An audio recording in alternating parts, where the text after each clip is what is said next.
Menjelang tahun baru 2025, warga plus 62 harus hati-hati nih. Pasalnya kenaikan pajak pertambahan nilai atau PPN akan resmi diberlakukan tanggal 1 Januari 2025.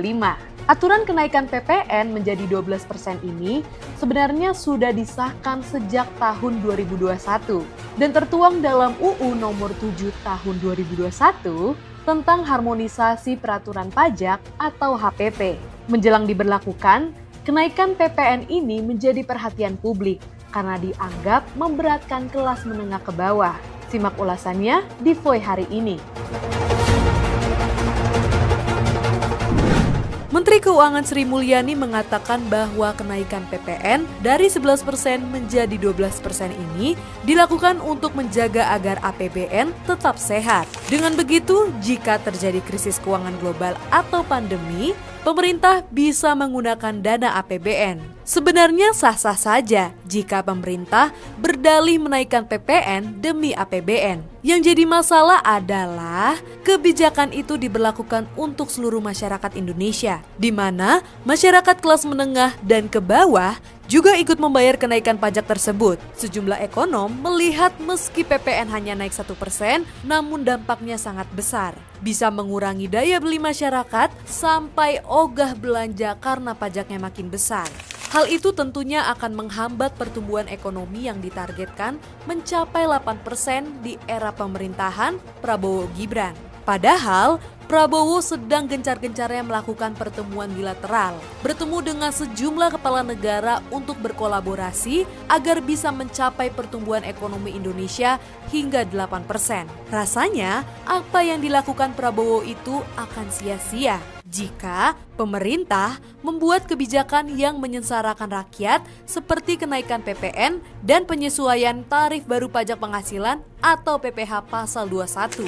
Hal ini terbukti dari data BPS terbaru, disebutkan bahwa pertumbuhan ekonomi Indonesia melambat ke 4,95% pada kuartal 3 2024. Realisasi ini lebih rendah dibandingkan kuartal 1 2024 dan kuartal 2 2024. Masing-masing kuartal naik di angka 5% YoY. BPS mengungkapkan penyebabnya karena melemahnya daya beli masyarakat. Turunnya konsumsi rumah tangga menjadi hambatan utama pertumbuhan ekonomi Indonesia. Lantas jika kebijakan kenaikan PPN ini tetap diimplementasikan, apakah akan menghambat target pertumbuhan ekonomi 8%? Jika memang kebijakan ini memberatkan masyarakat, pertanyaannya, apakah Prabowo Subianto bisa menunda atau bahkan membatalkannya? Pertanyaannya, apakah Prabowo Subianto mau melakukannya? Ini efeknya sangat luas di berbagai sektor, khususnya adalah di sektor retail, kemudian sektor industri pengolahan, dan juga industri logistik. Ya, meskipun ini adalah kebijakan yang disahkan era Jokowi melalui Undang-Undang Harmonisasi Peraturan Perpajakan, tapi Prabowo tentunya harus melihat ya bahwa ada urgensi untuk membatalkan kenaikan PPN menjadi 12%. Toh sebelumnya PPN sudah naik 2022 dari 10% menjadi 11%. Dan dampaknya sangat terasa pada pelemahan konsumsi rumah tangga. Jalan untuk membatalkan bisa melalui Perpu, Peraturan Pengganti Undang-Undang Harmonisasi Peraturan Perpajakan. Karena Perpu ini sifatnya urgent dan mendesak. Dan ini sesuai sekali bahwa kenaikan tarif PPN menjadi 12% ini sangat mengancam perekonomian, mengancam masyarakat kelas menengah karena PPN ini sifatnya regresif, mau dia kaya, miskin, kelas menengah, mereka harus bayar dengan tarif yang sama. Jadi kalau untuk menaikkan rasio pajak yang ditargetkan 2029 bisa 23% rasio pajaknya, maka caranya bukan dengan menaikkan tarif. Karena ini adalah kebijakan yang sangat kontradiktif. Padahal banyak cara lain, salah satunya adalah memperluas objek pajak. Bisa dari pajak kekayaan, kita belum punya pajak atas aset orang-orang super kaya. Dan kalau 2% saja dari total aset mereka dipajaki, itu sekali penerimaan negara, itu bisa menghasilkan 81,6 triliun rupiah per tahunnya. Kemudian dari pajak karbon juga belum diimplementasikan. Ada lagi insentif pajak yang tidak tepat sasaran, itu kalau dievaluasi ulang bisa menghemat potensi pajak yang hilang.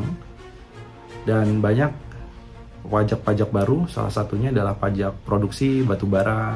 Nah, kreativitas ini yang sepertinya tidak dilakukan oleh pemerintah karena jalan singkatnya adalah dengan menaikkan tarif.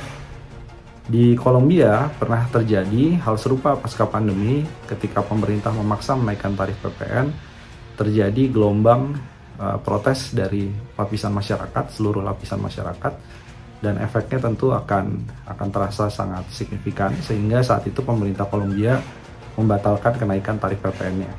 Jadi kenaikan tarif PPN ini juga salah satu sinyal bahwa pemerintah kurang kreatif dan kurang peka, kurang memiliki sense of crisis, sense of urgency ketika kondisi perekonomian sedang terjadi pelambatan. Jadi undang-undang memperbolehkan Presiden Prabowo Subianto untuk menunda atau bahkan membatalkan kenaikan PPN. Pertanyaannya, apakah Prabowo mau melakukannya? Saya Gaby Nenggolan, simak terus berita menarik lainnya di Voi.id.